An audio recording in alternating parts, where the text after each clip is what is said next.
ഒരു കുട്ടനെ കണ്ടാലോ? നമുക്ക് നോക്കാം. നമ്മുടെ വെള്ളീൻ്റെ ഇടയിലാണ്. അയ്യോ, ഇതന്നെ മുള്ളോ? കുക്കുംബർ പോലെയാണ് എനിക്ക് തോന്നുന്നത് കണ്ടിട്ട്. പറിക്കാനൊന്നും പറ്റുന്നില്ല. ഇതാണ് നമ്മുടെ വെള്ളരി. പയറാണ് ഇത്, പയറാണ്. പയറിൻ്റെ ഇത് അങ്ങനെ ഒടിച്ച് കളയാം.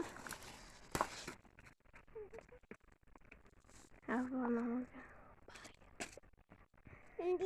നമുക്ക് വെള്ളരി ഇത് കണ്ടോ ഗൈസ്, നമ്മുടെ വെള്ളരി പൊക്കിയെടുക്കുക.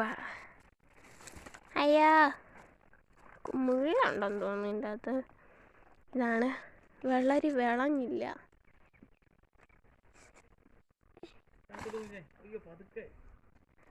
അത്തി അവിടെ കിടന്ന് പതുക്കെ എന്നൊക്കെ പറയുവാണ് ഗൈസ്. അത് ദ്രോഹിക്കാതെ എന്നാന്നല്ലേ. അപ്പം ഇതാണ് നമ്മുടെ വെള്ളരി.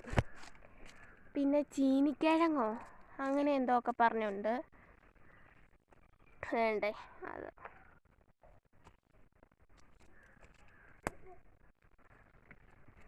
ഇപ്പം ദേ വെള്ളരി നമ്മുടെ മെയിൻ ഐറ്റമാണ്.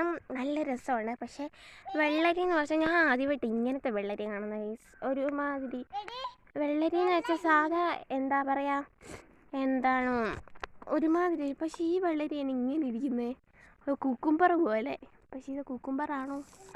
കുക്കുംബറും വെള്ളരി ഒന്നാണോ ആർക്കറിയാം. പക്ഷേ ഇതാണ് കാണാൻ നല്ല രസമുണ്ട്. ഇവിടെ കണ്ടോ ഒരുമാതിരി ഇത് പറിക്കാൻ തോന്നും, പക്ഷേ എന്നെ പറിച്ചാൽ വഴക്കറിയും.